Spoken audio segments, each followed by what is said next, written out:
We've all got scars, some on the outside and some on the inside.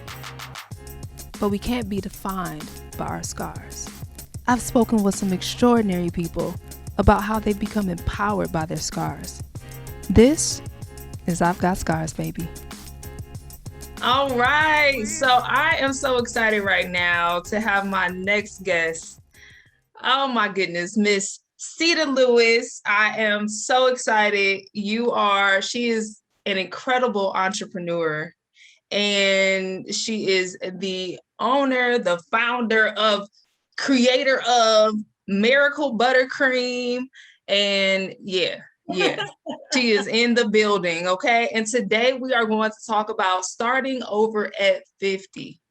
Yes. And okay, first of all, let me just say, when we did our pre-interview, I was talking to you and I was just like listening to your story. I'm like, and then you say something else, and I'm like, oh, whoa, it was just so many different elements. Save it for the interview. Man, I was like, hold on. We can't tell it all right now. And so, I don't want to make this interview longer, like 3 hours long, but it's one of those things where you have a story to tell. And I'm so glad that you are here to tell it to us today.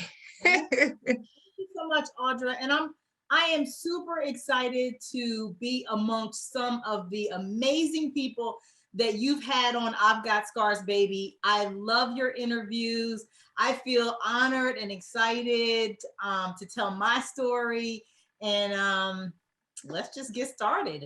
All right. Well, thank you so much. And yes, this is what we're going to do. We're going to go ahead and get started. I need to know what was going on with your life. What did your life look like prior to 50? What was going on? Because, I mean, you have, and I just want to, from your dad and growing up with what's going on with your dad to your career in TV. So all of the stuff, what was going on?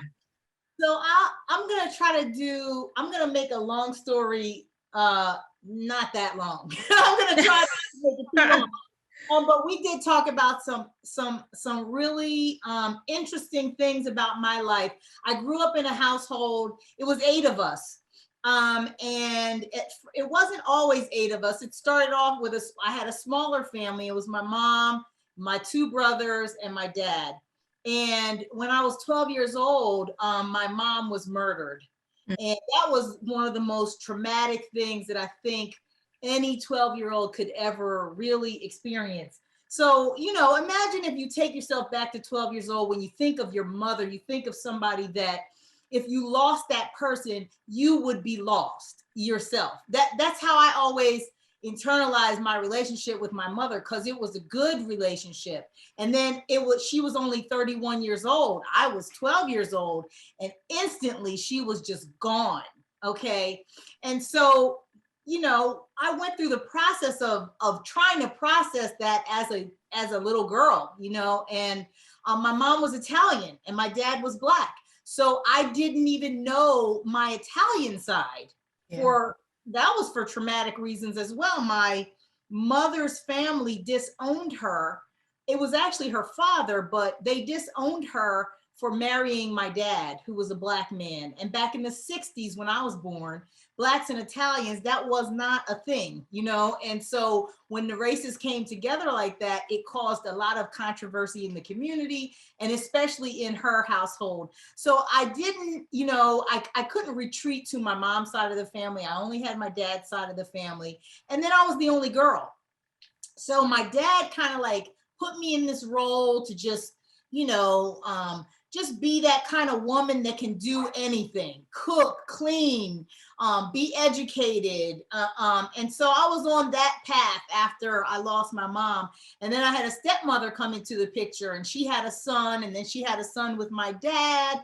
And then my dad was raising my cousin, Sean. So it was 5 boys and me and 2 parents. So I was the only girl, child-wise, in the crew.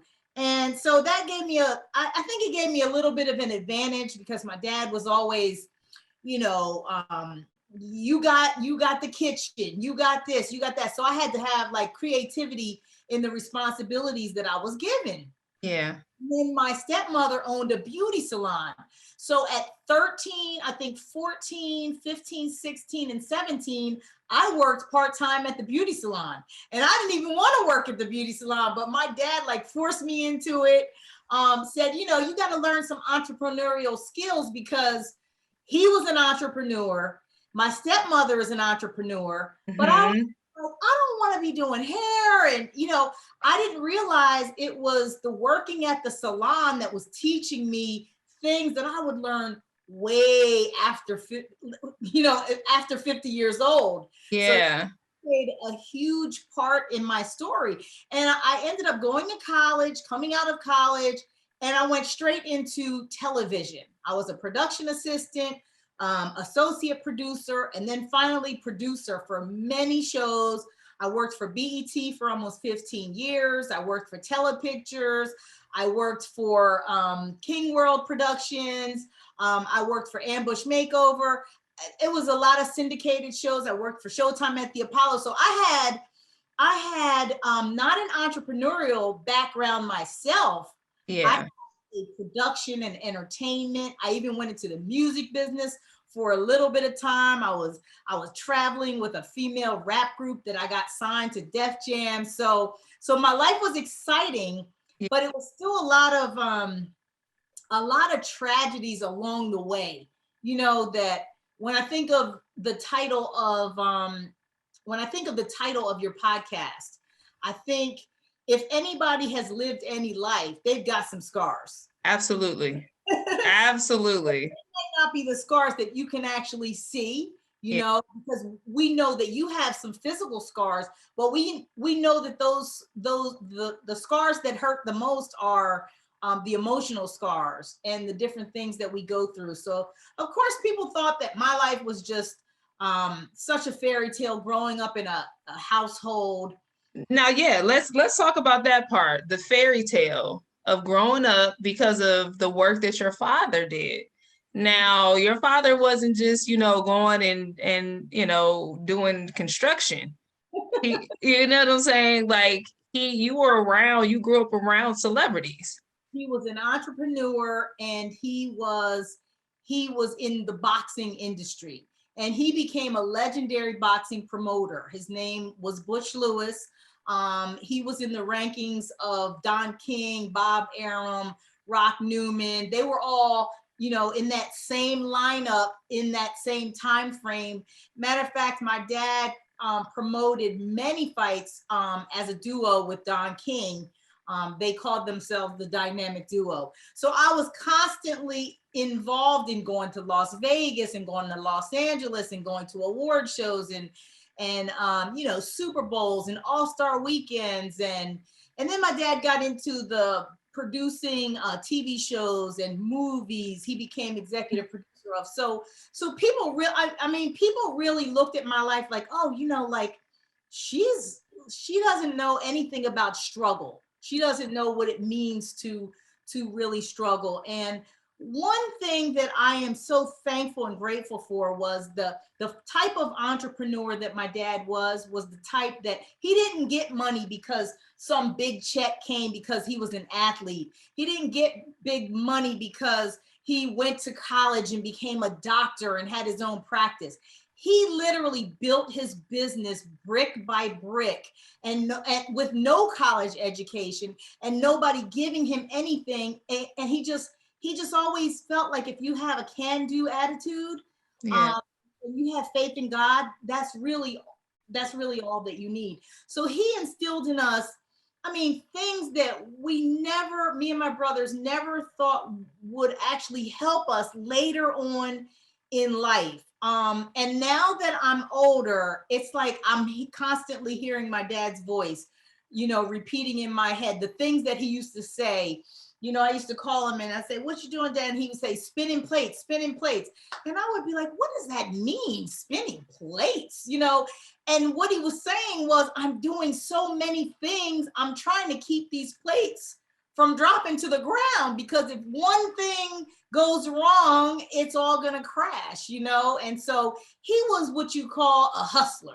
He wasn't a con artist. There's a difference between a hustler and a con artist, and he used to make that clear. He came through with his commitments, and he hustled to get everything that he's gotten. So I hear things like prepare for war in times of peace.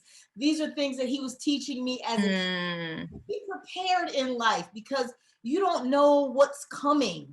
You know, you have to set yourself up. If an opportunity comes and you're not ready, you're going to miss the opportunity. Absolutely. So all of a sudden, fast forward, I was 43 years old, and I always had this strong tower of a father to lean on, to be like a safety net, to be an advisor, a counselor. And then all of a sudden, he turned 65 years old. He had a huge party for himself. I mean, everybody you could think of, from Denzel Washington to Lenny Kravitz, Judge Greg Mathis, the OJs performed, you name it. He gave himself this party, and 30 days later, he had a massive heart attack and he passed away.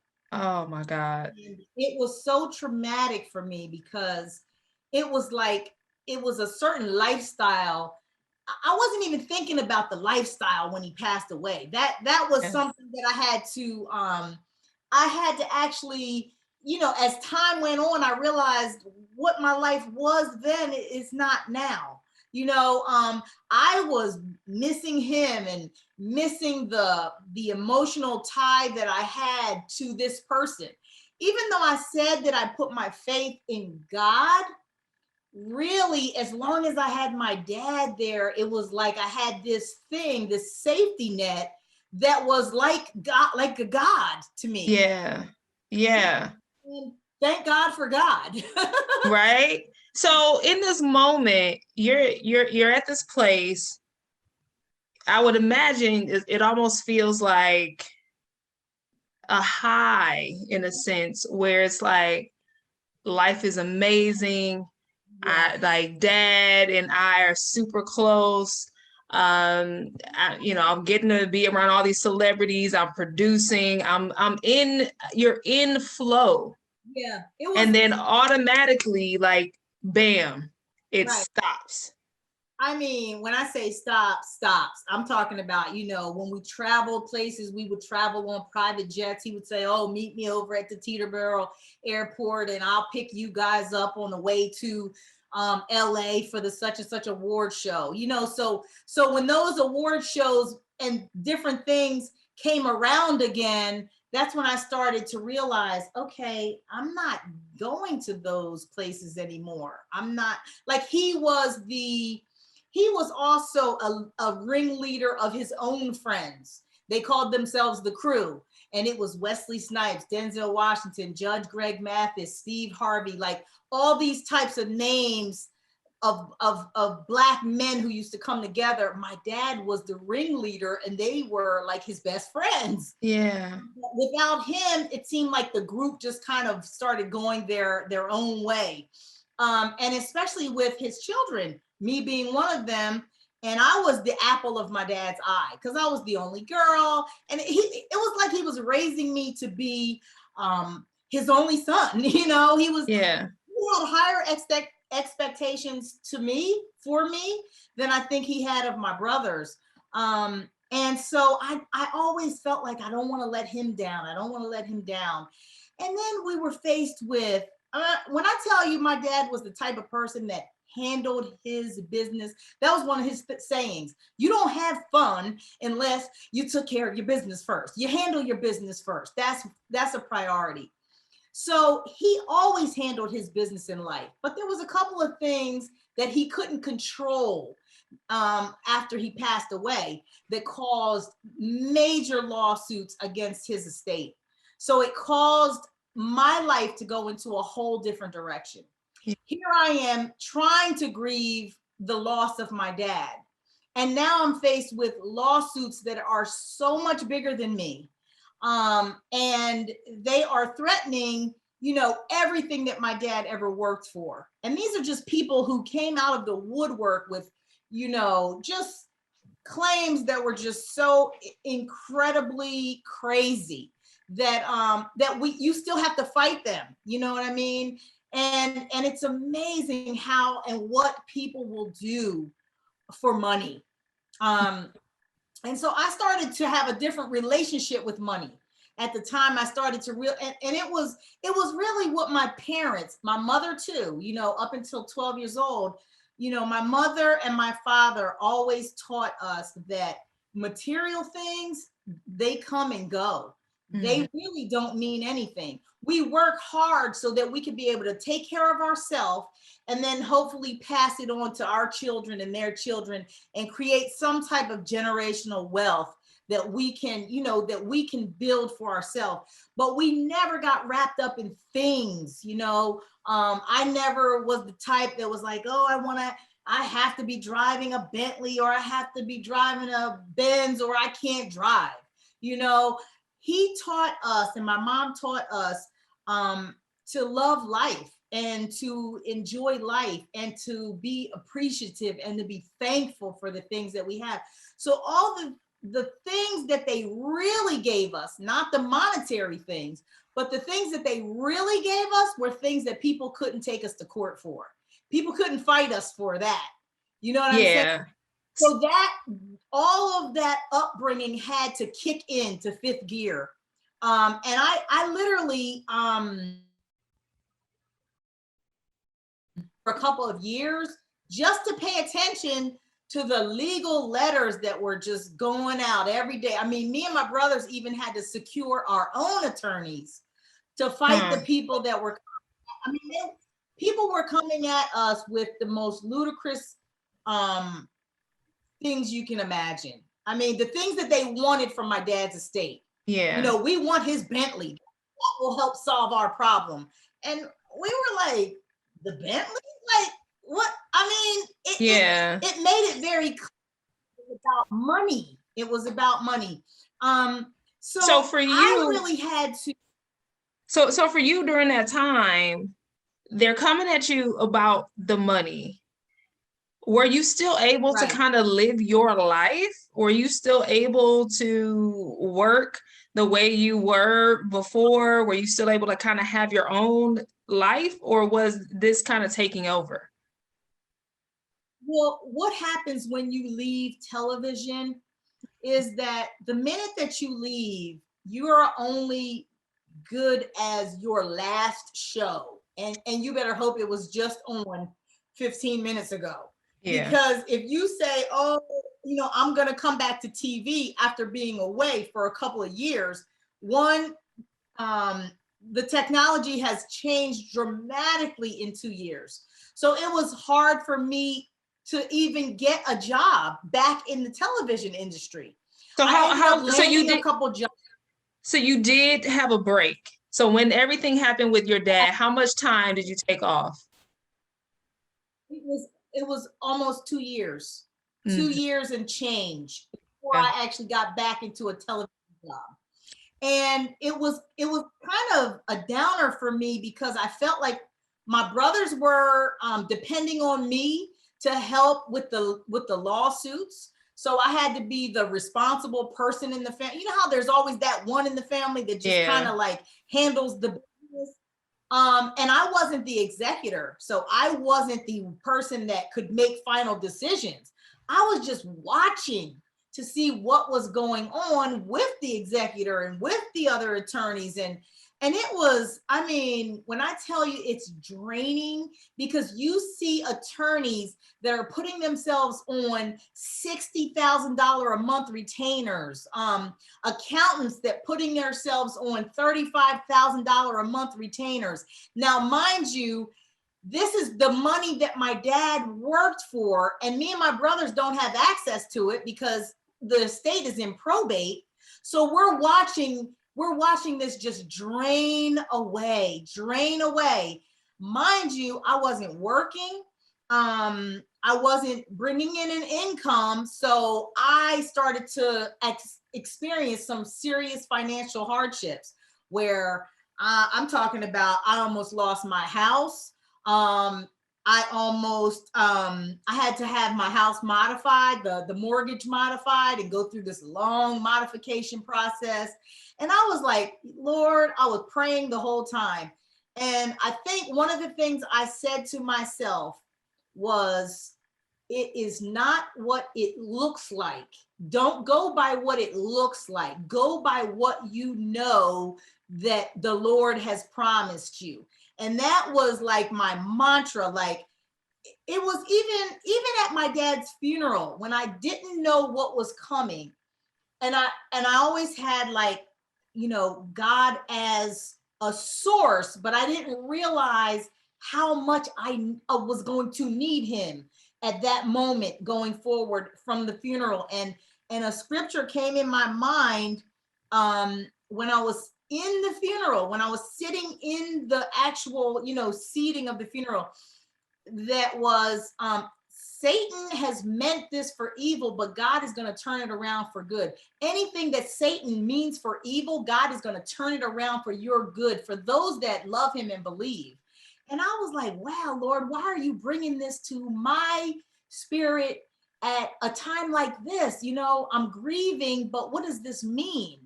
And lo and behold, it let me know that there were going to be things that came at me that was going to test my faith. You know, God was showing me that I was your provider in the past. I'm your provider now, and I'm teaching you that I'm going to be your provider for the future. It wasn't Butch Lewis, it was God. You know, and anything that that you thought was your safety net, it was God the whole time. So I really had to just lean back and just start increasing my faith. And as I did that, and it was something that I tell everybody, when you surrender the thing that you want the most, whether it's a job, a relationship, when you surrender it back to God, and you have to understand what surrender means. Not like, I don't want that anymore. You just say, Lord, if it's what you have for me, I'll take it. But right now, I'm putting it on you. I'm giving it to you. I'm moving it out of my headspace. Because, you know, if we don't get the things that we think we want in life, then we'll be all down and out. And, you know, and that's not the way God wants us to look at it. He might keep us from having something for our own good, for our own protection. But I realized at that moment, everything that I surrendered to God, whether it was this house, whether it was my career, whether it was my bank account, my love relationship, everything that I've surrendered to God, he has given it to me. Greater than I could have expected it. Yeah. So I literally had to pull myself up by my bootstraps. I was receiving electrical assistance. I was receiving gas assistance. And a lot of people don't know this. I'm not. So wait. We got to paint the whole picture. Hold on. Let me stop for a minute. Hold on. Because I want to make sure people are hearing what you're saying. Yes. You are moving from private jets, parties with Denzel and them, Yeah. and I still call these people, but I didn't. I looked. But you moving from there. But you see what I'm saying? Like, people look at that and they're like, well, you living the life. You're living the life. You have your dad. You have an amazing relationship with your dad. It all changes. Yeah. And it wasn't like a warning. It was like, we just had this amazing 65th birthday party for my dad, and 30 days later, he's gone. And then here come the people after you and your family for the money, and now it's affecting you and your money and your lifestyle and your well-being. You're not working. Your career it has come to a standstill. Mm-hmm. And you have to reconcile that. Like, just so people can understand what that, just before you even get to the faith part, how does it feel inside of you to feel like everything is crumbling or falling down around you? What does that feel like? For me, it felt lonely.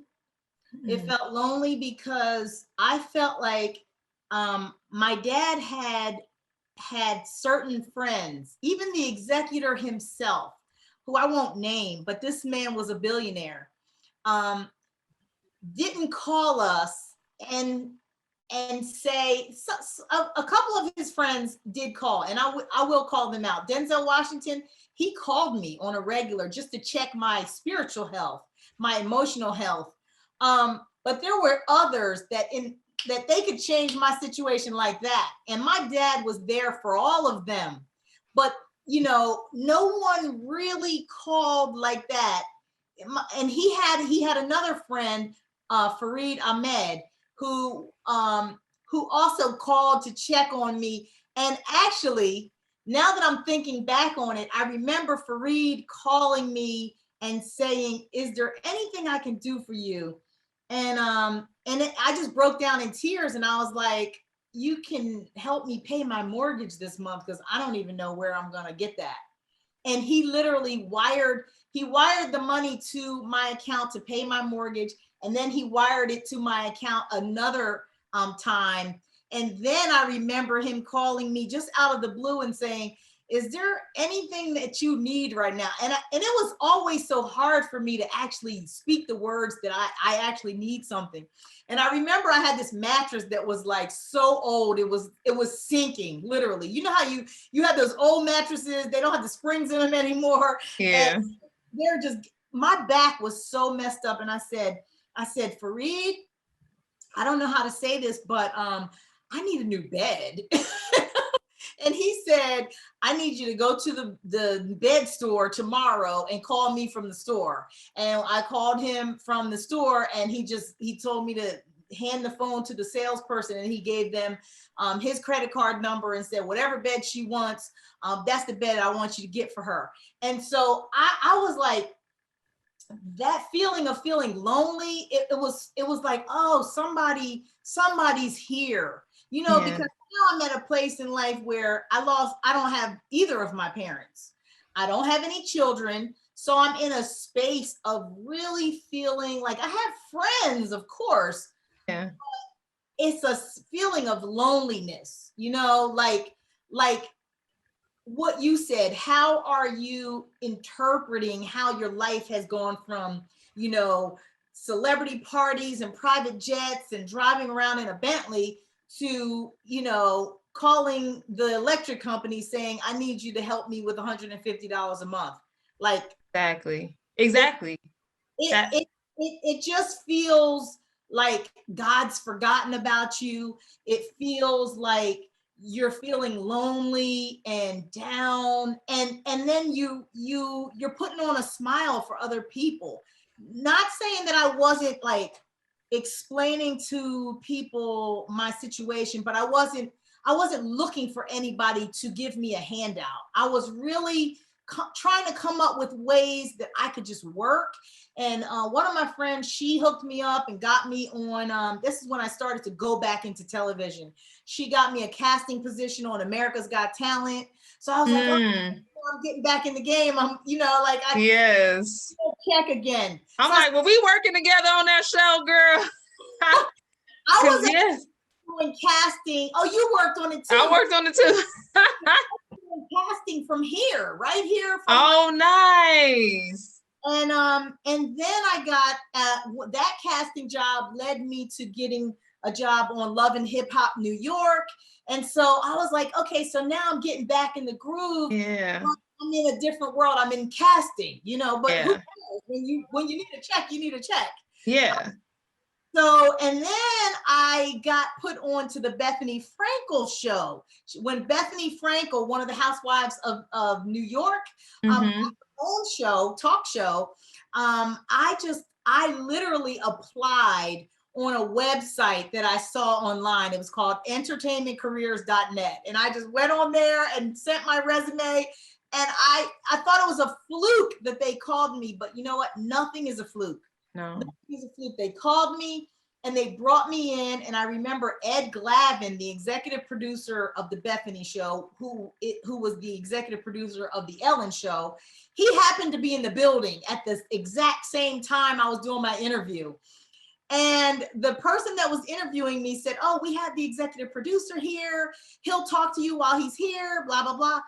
And he was a native New Yorker. He knew New Yorkers. And when he looked at my resume and he saw my dad's name, he said, wait a minute, you worked for Butch Lewis Productions? What'd you do there? And I said, well, Butch Lewis was my dad. And he was like, get out of here. Yeah. I remember his next question was, why are you here? I was like, why am I here? I'm trying to get a job. Please don't hold that against me. Yeah. He was like, Butch Lewis was my man, And so he looked at my resume and he said, but you have skills to do something bigger than this.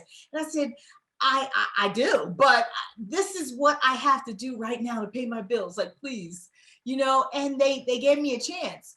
So I started working on that show and they put me in charge of the culinary segments. It just so happens that I walked into something from almost 50 years ago, which was my dad putting me in the kitchen, making me work with my stepmother to create dishes. And now all of a sudden I can use my culinary experience, even though I was a home chef, in television. And then Bethenny would have her cooking shows, weekly.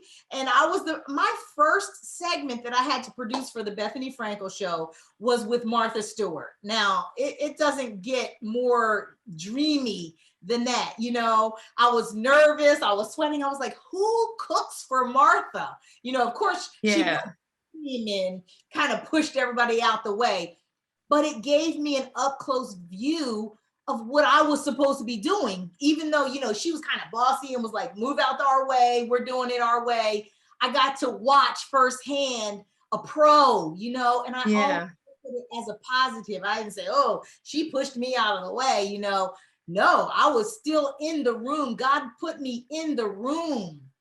And from the culinary thing, I just felt like it was me. It was me. I love cooking. I would love to do something that is on for the Food Network.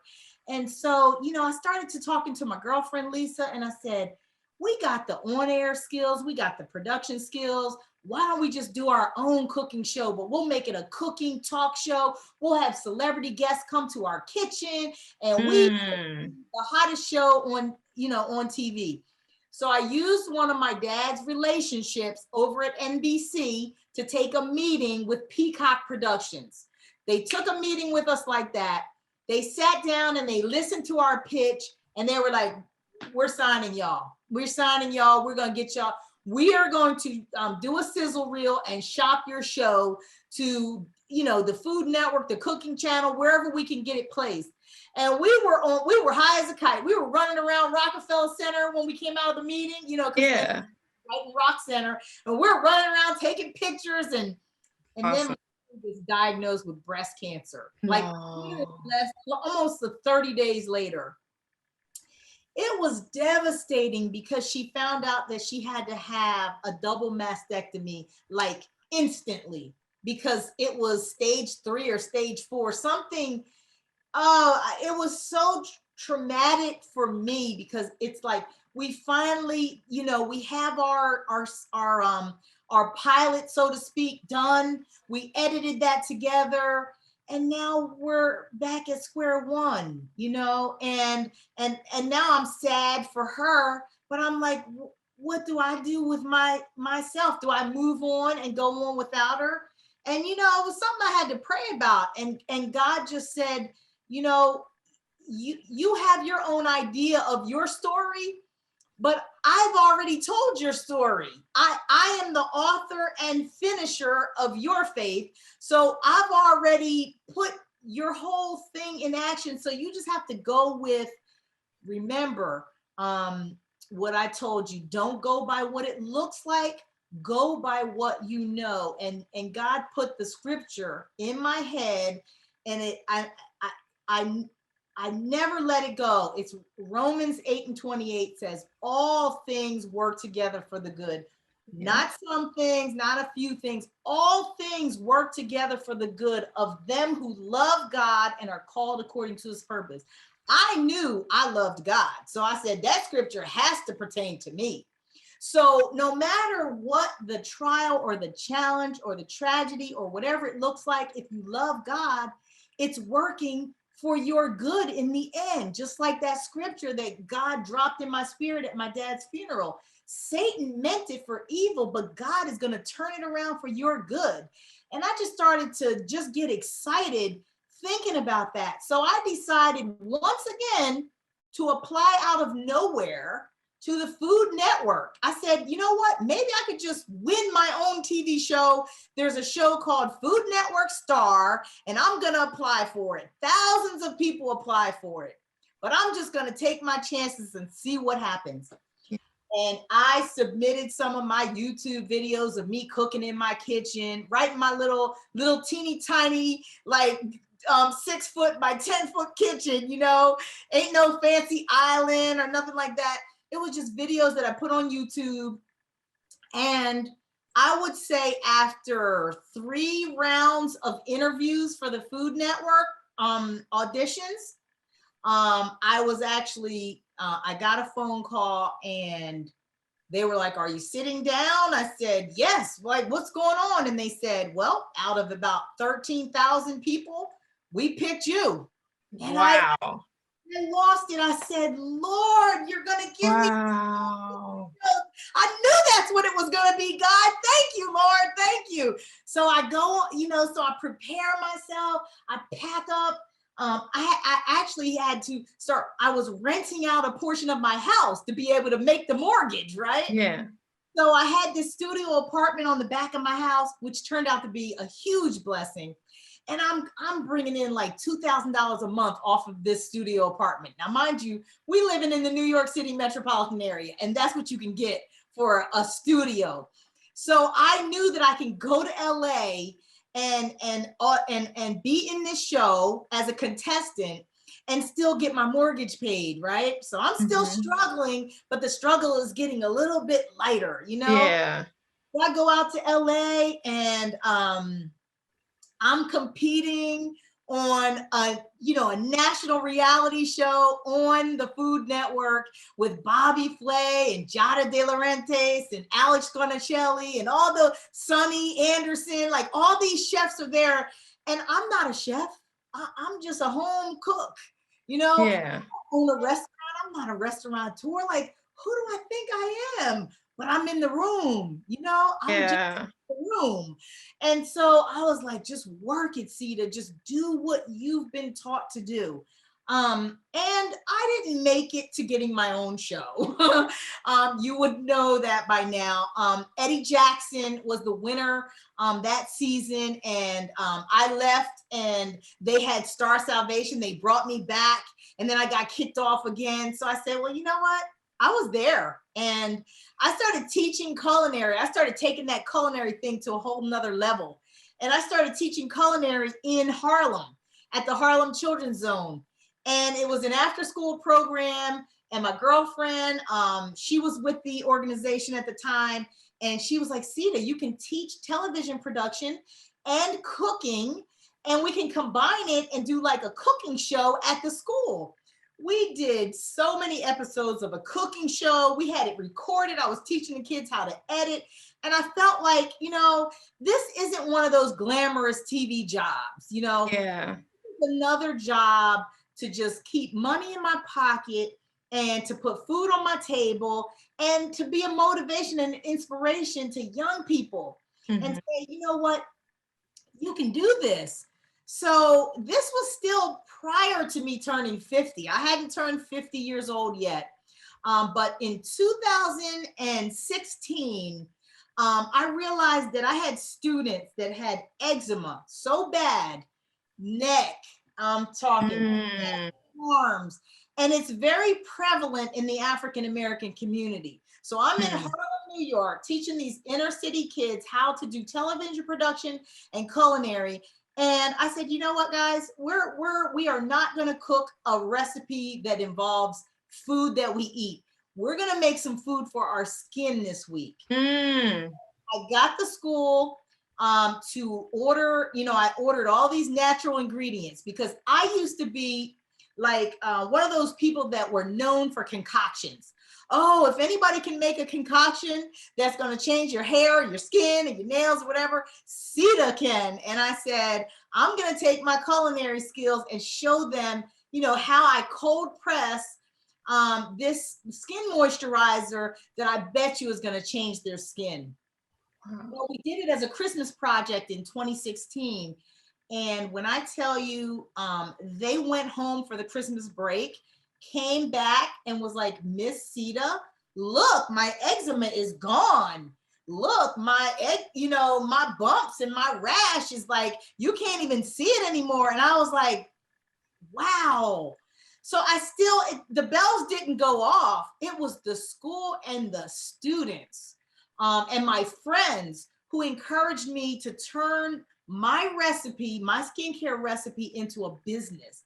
And I said, I am 49 years old. Now, mind you, I was born in 1967 and it is almost 2017. That's when I was turning 50. That's 50 years later. And I was like, I don't know anything about the beauty industry, the retail industry. And I definitely don't know like the ins and outs of the skincare business. That is a saturated market and I will get eaten alive. So I said, so the school kept encouraging me. And I had this one supervisor, Alex, who said, Sita, that product right there, he said, I have every allergy and eczema known to mankind. When I use this product, I don't have any reaction to it. I've been on steroids. I've been to the hospital. I've been on all kinds of prescription drugs. None of it worked until I started using your product. At that time, my product had no name. I started then testing my product out on some of the other employees at the job, and everybody loved it. The school ended up buying a bunch of jars and giving it as gifts to the senior class, the graduating senior class, because they were that enamored over this product. And they said, Sita, I know you came here to inspire us, but I'm telling you, they were the ones behind inspiring me to start my own business at 50 years old. And I started the business in March of 2017. I turned 50 that August. By August, from the time I did my own website to the time I had to decide if I was coming back to the school for the fall semester of 2017, I was making enough money already in 3 months to stop working completely. So it was like, I can't even explain what's taken place since I started the business, how it has gone from this itty bitty baby stage to now servicing almost 3,000 repeat customers every year. And it's growing. I created a lab in my home. My home has turned into it was almost like, even when I purchased this house that I'm sitting in right now, God knew that he was going to be able to use the house to turn my story around. This room that I'm actually sitting in right now used to be the studio apartment that I was renting out. Like I said, used to, because I don't have to rent out any parts of my home anymore. So it was July 4th of this year that I could say goodbye to my last tenant and not look back and not blink about how I'm going to pay my mortgage. Because I remember one of my prayers being, Lord, I want you to bless me so that I am not just paying today's mortgage or next month's mortgage, but give me a couple of months in the can. Yes. I tell you, prayer works. I can pay my mortgage, not to brag about me or my product, but to brag about how prayer works. I can pay my mortgage for the next couple of years without any assistance, without even working. If I just sat back in this chair and said, anything for 2 years, we'll be good. That's how amazing God turned the story around. And now I'm actually shopping for a space in downtown Hackensack, New Jersey, for Miracle Buttercream, and I'm looking to hire more people. So hopefully by December, by Christmas, I'll be in my new space. And I've had people come up to me that didn't know me. I was at the red light, and I have a little magnet on the side of my van. I drive a Toyota Sienna minivan now, okay? And so I have a little magnet on the side of it with my logo, and I'm at the red light, and this lady pulls up to me. This just happened like 3 weeks ago. Lady pulls up next to me, she's blowing the horn. "Are you the CEO of Miracle Buttercream?" And I was like, yes, like, how are you? And so it was so funny because me and her we've actually kind of like became friends as quickly as that. We decided to share, she started following me on Instagram. We exchanged numbers on Instagram, and she's been to my house, I've been to her house. And come to find out, she was a pastor, and she prophesied to me before knowing any of what I really had going on. She just knew that I had a product out. She said, "God showed me that 2022, Miracle Buttercream is going to explode. You need to just get prepared." And what's funny is it was in me to prepare, that those words that my dad poured into me: prepare for war in times of peace. I don't have 200 orders a day. That would kill me right now based on my facility. So the reason why I'm moving out of where I am now in the lab that I built in 2018 is because I already am expecting. Wow. A miracle. So it's like if you build it, they will come. You sometimes you have to build things for people to see how serious you really are. Some people don't believe in that concept, but I believe in it based on I saw it happen. People would say, "Oh, that's cute. She's got her own little, her own product." You better go ahead and show them that Miracle Buttercream. Let them see it. But they didn't probably expect it to explode, and neither did I. But I always expect God to do the unexpected. Yeah.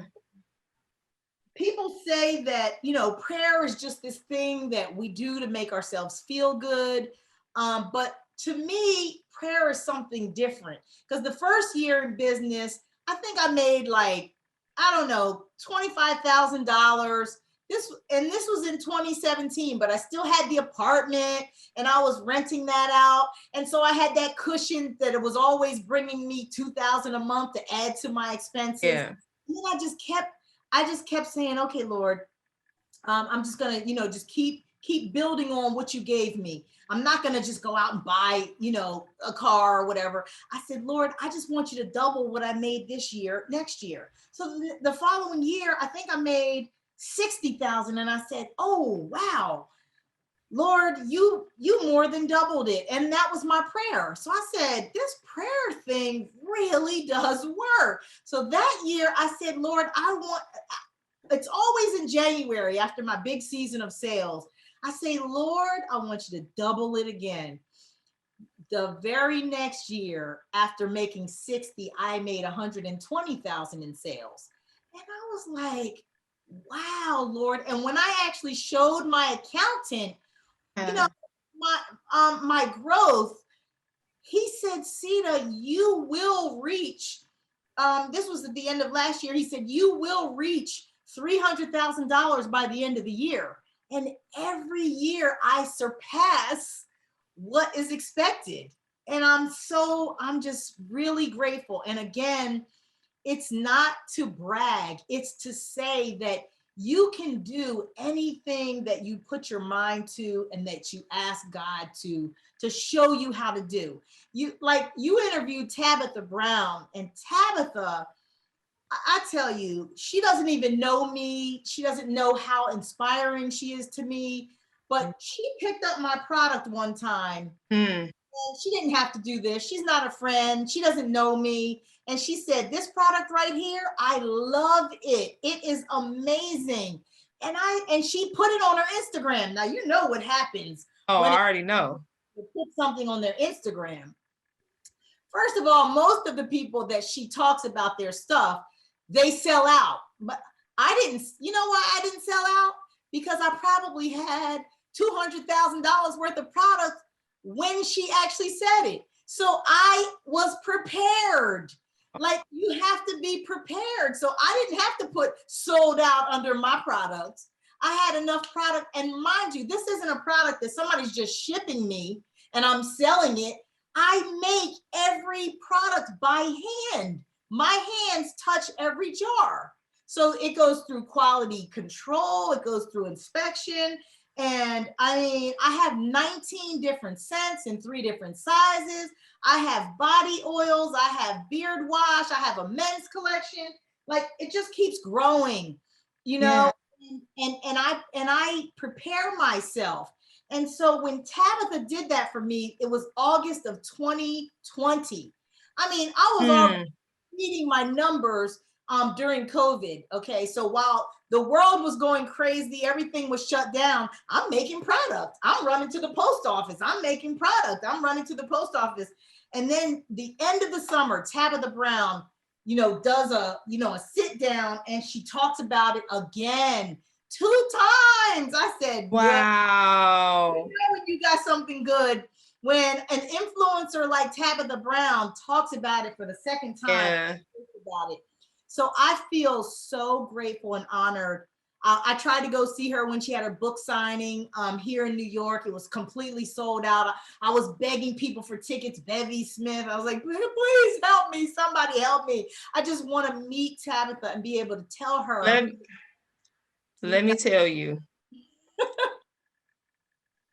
Beautiful spirit, wonderful spirit. Like, she and I used to be in acting class together, and that's how we met years ago. Oh. And when I reached out to her, we had been Facebook friends for a number of years already and would keep in touch from on and off. But like, when everything started taking off for her, and it was just one of those things where I was just like, hey, I would just love to have your story on the show. He just said, it was right away. When I say right away, she was like, yeah, come on, what we doing it. And to me, I mean, beautiful spirit, amazing. I was so energized from her interview. And I'm energized from every interview that I have, because I mean, you all have amazing stories, and I'm just like in awe of God through you and your experience. But it's one of those things where I was just like, wow, you know, it just, you know, when something just is like, girl, I needed to hear that. And so I love that you had that experience with her, and just listening to all that you're saying. And usually I talk a whole lot more in these interviews. I'm gonna tell you, like, normally I'm saying some things, but you are laying it out in ways where it is so clear that God's hand was in every aspect and element of your life, even when it didn't look like it. And that's what I think. I really want people to hear that, and want people to pick that up from this experience, from your experience and your journey, is that sometimes things are connecting the dots. And what it sounds like to me, it's just like, and I feel like God is very masterful at connecting dots.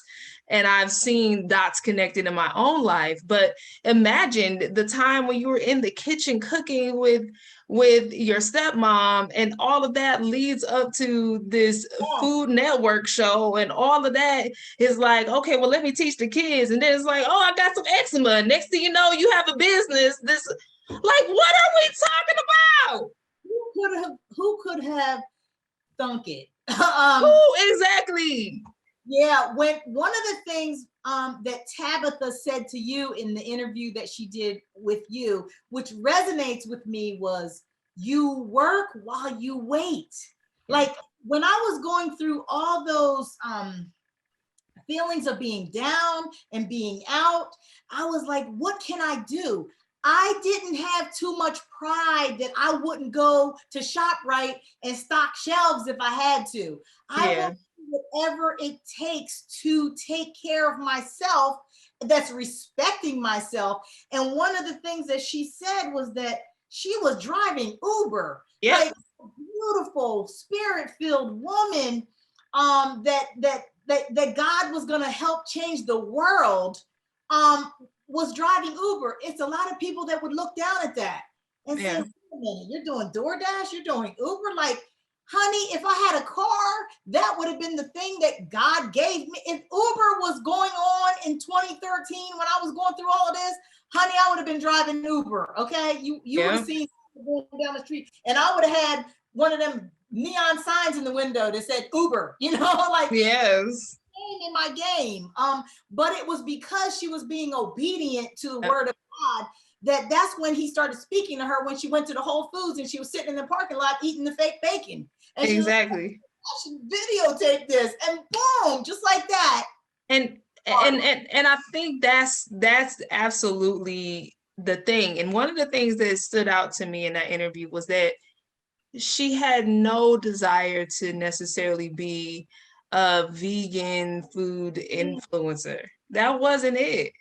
That wasn't the dream, so to speak. But it's like that is what got her to where she is, and to living her dreams as an actress and all these different things. And at the same time, it's like God adds even more, because now you're not just on a screen where people see you acting and they don't know anything about you. There's no direct connection and things of that sort. It seems that it wasn't so much just about the dream of acting and being on a screen. It is about the connection between you and the people.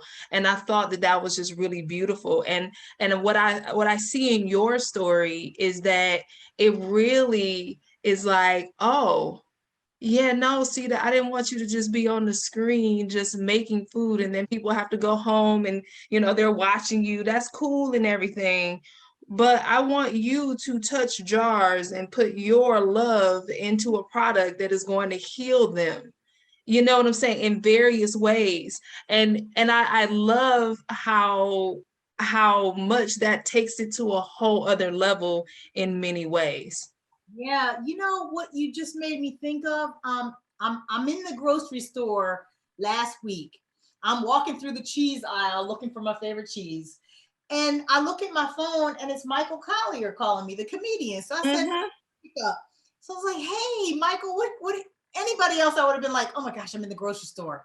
He said, Sita, this is why I'm calling you. I'm calling you to tell you that I've been using Miracle Buttercream like literally every day. He said, and not only does it moisturize my skin, but it's doing something else to my life. I can't even figure it out. My life feels better.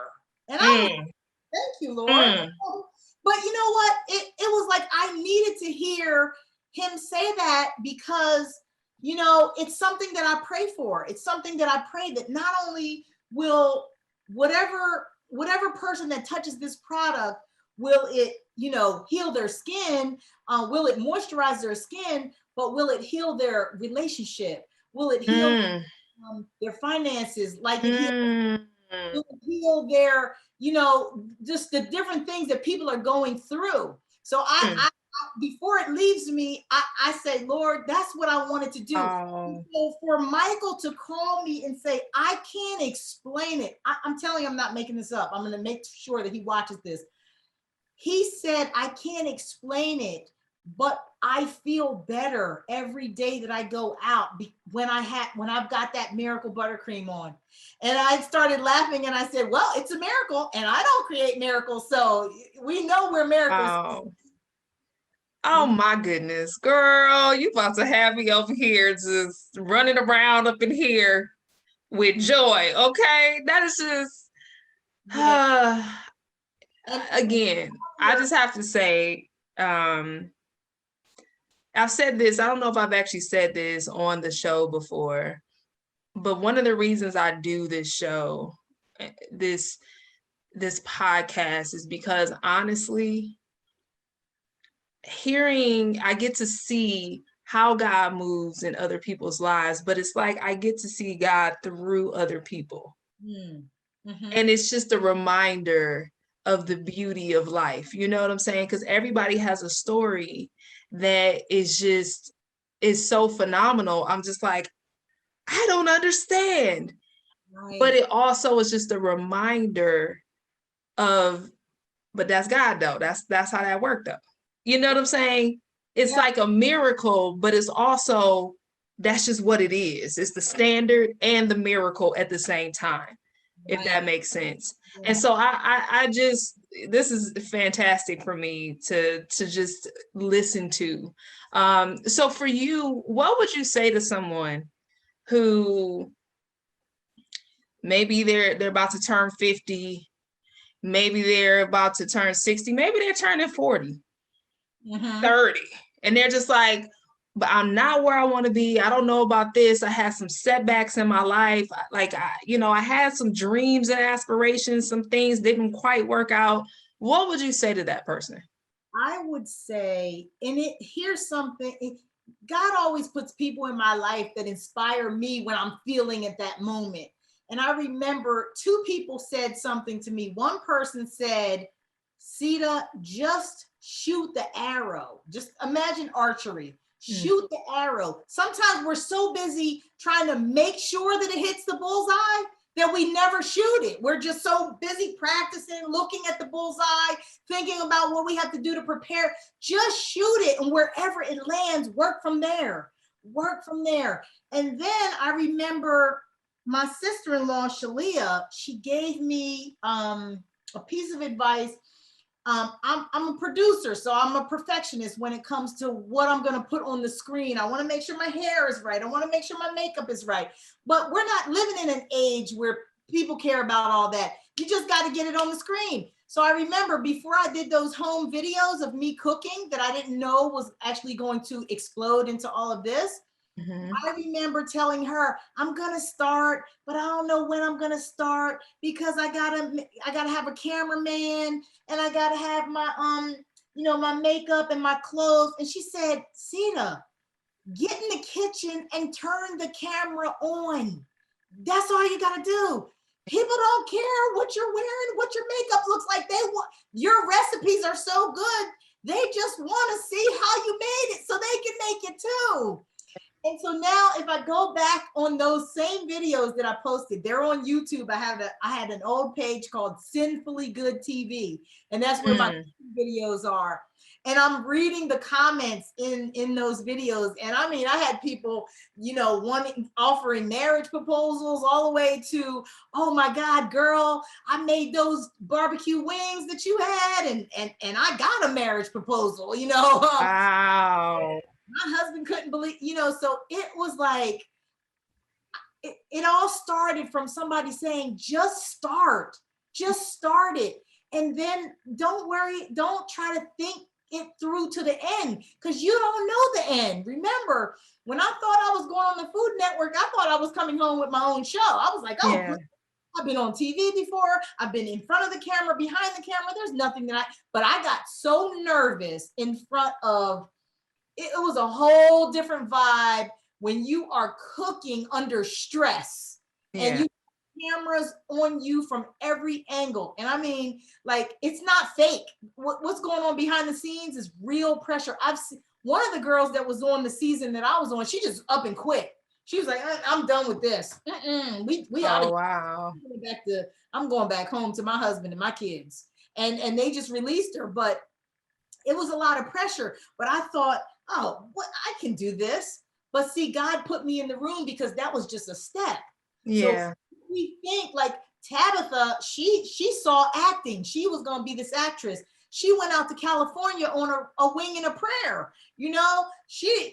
California, New York, these are places that you gotta have some smarts, some faith, something just to survive in these cities. You know what I mean? And she went out there with nothing and probably would have never imagined becoming an Instagram, TikTok sensation of millions of followers and influencers, and just like that being a stepping stone Yeah. Don't discount anything. I tell my girlfriend that's going through hardships right now, I say, just take a step. My pastor has a saying that he says, right foot, left foot. You can't get to the door unless you right foot and your left foot and you put them together. So every time I get a little bit like, God, how am I going to do this? I'm moving into another realm of business where I'm going to have employees and payroll taxes and workman's compensation and all this stuff that I don't know anything about. Yeah. Right foot, left foot, right foot, left foot. Anything that I don't understand, I'm just going to Google. I'm going to go on YouTube. I'm going to call experts. I mean, like everything down to the barcode on my, I remember I didn't know how barcodes worked. I said, well, do you have to be in a store? Do you have to? So people were like, why are you putting barcodes on your product? Because you sell your product from home and you're selling it directly to the consumer. So it's not on the shelf. Everything I do is in preparation for what you better say it. So I actually studied and learned the barcode system and why and how you put it on your products. But I started by just going to Google and typing in how to make a barcode.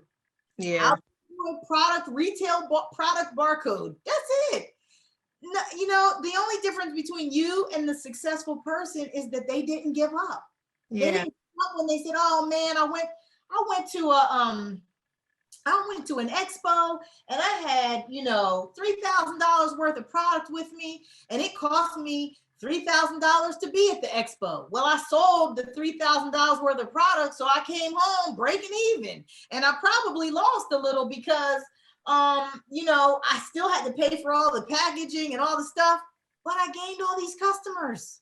Like nothing is a loss, you know? And so, and then I think to myself, oh, there's too many people have their own skincare lines. Everybody has their own buttercream, but mine is different.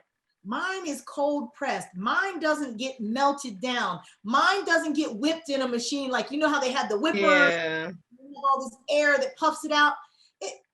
Do what you know to do and keep doing it and don't stop. Because there's enough, if there's, I don't know how many billions of people are in this world, 300 billion or whatever, 600 million. Like 7 billion, something like that, yeah. You got 0.0000001% of the market, you're a millionaire. So you're not aiming to reach everybody, but if you could just grab a corner of the market, you can do it. So whether it's starting a podcast, stop talking about starting a podcast. Turn the camera on and interview somebody. Oh Lord, because I'm telling you, don't overthink it. Just go ahead, for real. Do it. Go ahead. Right. I started with little cans.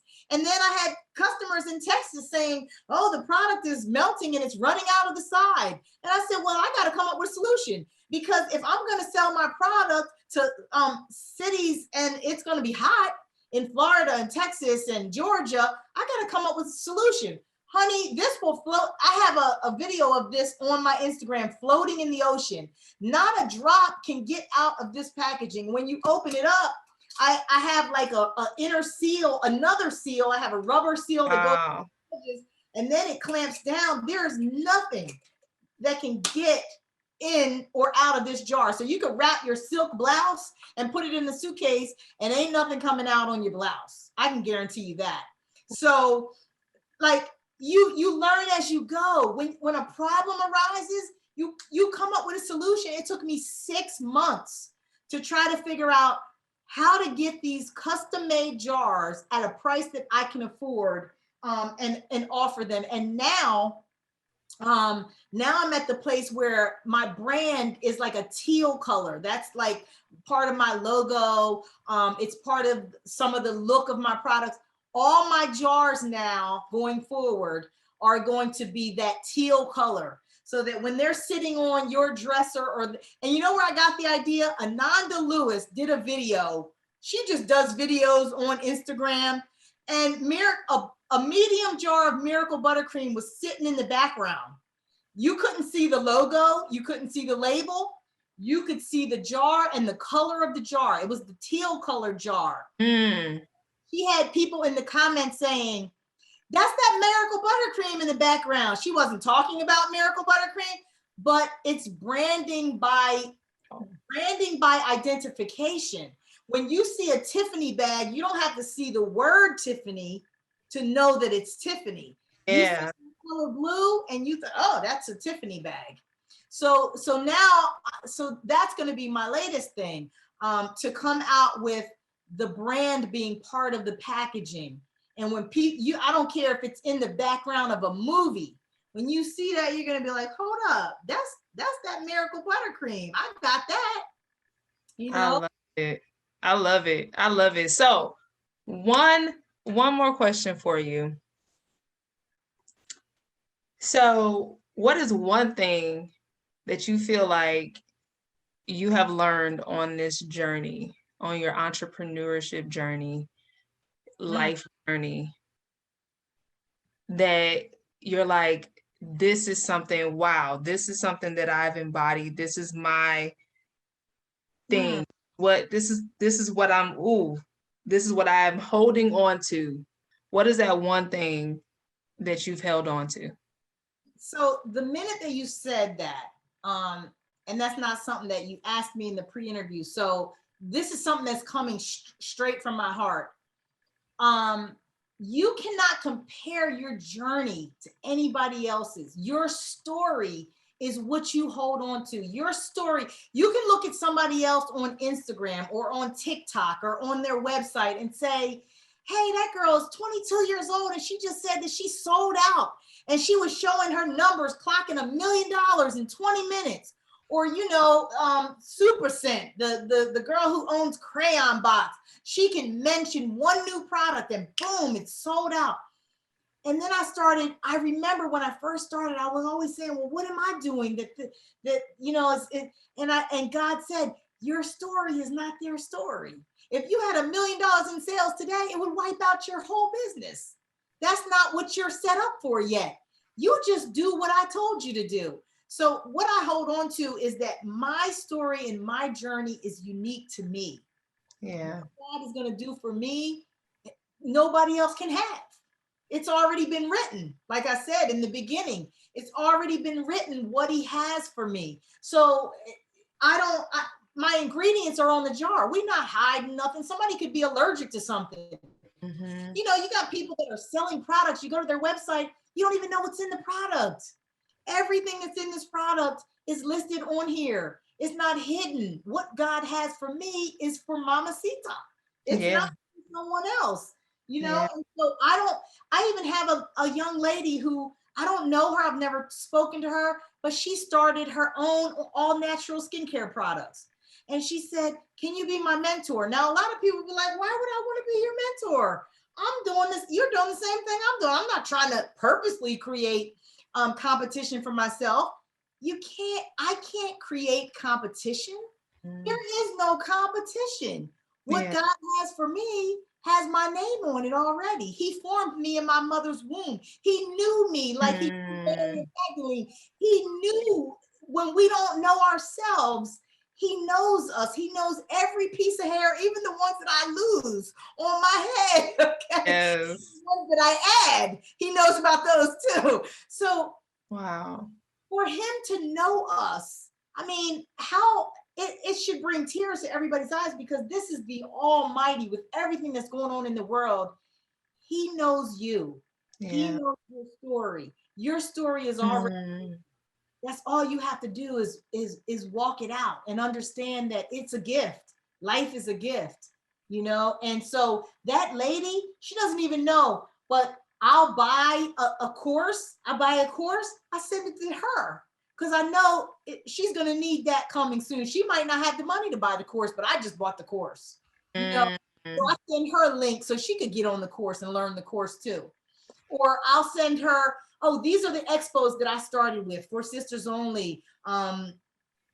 Essence Festival. I sold out at Essence Festival my first year. This is how you prepare for Essence Festival. Make sure you go down there with at least $20,000 worth of product. Because if you have a good product, I promise you, you will come home with nothing but some pre-orders because you sold out. And that's exactly what happened to me. Shopify, which is where my website is, which is where my store is planted.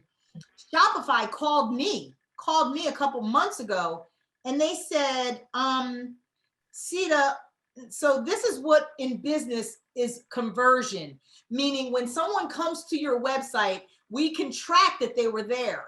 But if they buy something, we can track that they bought something. So say, for instance, I had 50,000 visitors to my website this month, and let's say 5% of them made a purchase, right? To me, I'm like, oh my gosh, 5%, that's so little. In order for me to make real money, the numbers need to be higher. That's my ignorance that's talking. So Shopify calls me and they say, Sita, we're noticing that your conversion rate is like, it's really high.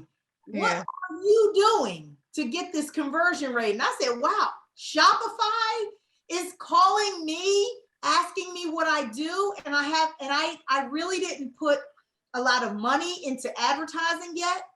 But what I did tell them is I said, I started with a really good product that it's not a gimmick.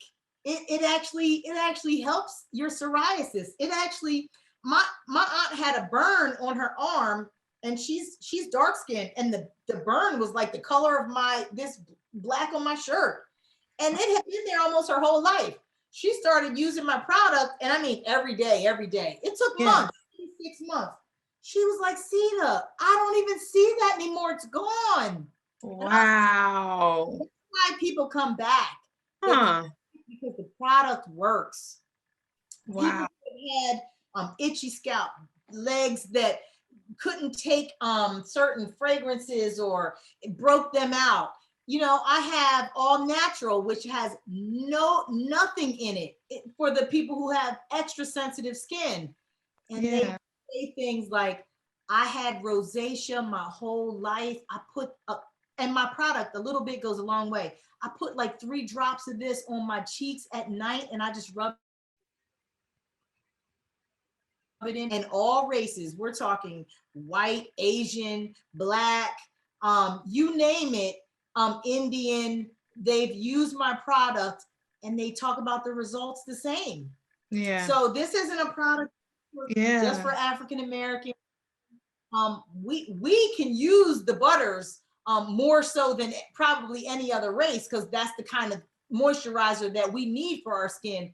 But believe me, some of my biggest customers are other races outside of the African American community. So that makes me happy that it's just because it's a good product. It's a great product. And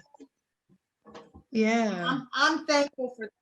Like, God just dropped the recipe on me years ago, way before. I remember I was walking through Harlem, and I would collect mango butter from this guy selling it on this corner, and shea butter from this guy over here, and on the corner of 125th and St. Nicholas has all the butters, and I'm just trying stuff out. But I never was doing it to create a product. I created it because I was broke and I couldn't afford my Carol's Daughter product anymore. And out of necessity, I started, grinding them up myself. And I said, and then one day I was blessed enough to sit in the founder, Carol's daughter, Lisa Price, sit in her bedroom. This is my bedroom we're sitting in, but I sat in her bedroom and had a meeting because her leg was, she had surgery on her foot. She couldn't leave the house. She took a meeting with me anyway. Another great inspiration, another door that God opened up. And she sat and listened to me talk about where I was headed, what I was going to do with my product. And she called me and she said, Sita, a lot of people come to me and they meet with me and they talk about their dreams of doing the things that I've done. Yeah. But you have the it factor. You're going to be a success story. And that, just that fire that came from Lisa Price, you know, that started Carol in the 90s and then sold her company to L'Oreal in 2014. Like, that alone was just another boost. And as long as you keep going, you're going to come in contact with people that just hold you up, build you up. Forget about the people that doubt you. Stick around the people that hold you up and build you up. I love it. And you are a far cry from barely being able to pay that mortgage. You are a far cry from, I'm just trying to make it. And if you would have stopped in the just trying to make it phase, you wouldn't be where you are. So I just want to say, I am so excited you have been on the show. So how can people find your amazing Miracle Buttercream? How can they find you? Where you want to send them? Make it as simple as possible. I'm on Instagram. I'm on Facebook. I'm not on TikTok yet. I'm going to try, but the name is always the same, at Miracle Buttercream. If you Google Miracle Buttercream, you're going to find me. Sita Lewis is my own personal Instagram page. So you can always follow Sita Lewis, SitaLewis. But miraclebuttercream.com is where you can go and find the products.